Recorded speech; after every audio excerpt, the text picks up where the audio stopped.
Is our top story this evening. Thanks for tuning in. Did you know that Michigan is one of the worst states in the country when it comes to providing skilled indigent defense to those who need it? And what does that mean?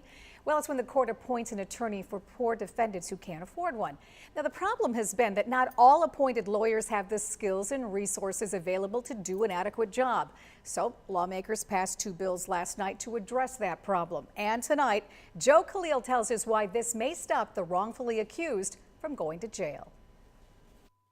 As the old saying goes, better to let 100 guilty go free than imprison one innocent man.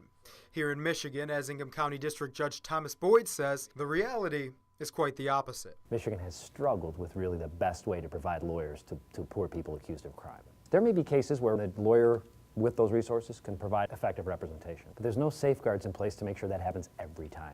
Marcella Weststraight with the Michigan Campaign for Justice says the National Legal Aid and Defender Association gave our state a negative review. They found that money-wise, Michigan was 44th in per capita spending for indigent defense, and they observed constitutional violations in many different counties. Weststraight also cites this ACLU report highlighting wrongful convictions. And this report goes on, story after story about people wrongfully imprisoned, in some cases up to almost 35 years in jail, and all because their court-appointed attorneys were either negligent or grossly underprepared. But that may change soon.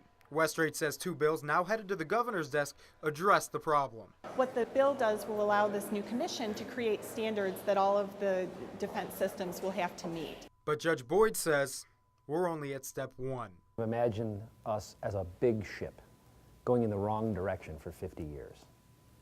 These bills turn the ship around, but we still have a long way to come back. In Lansing, Joe Khalil, 6 News.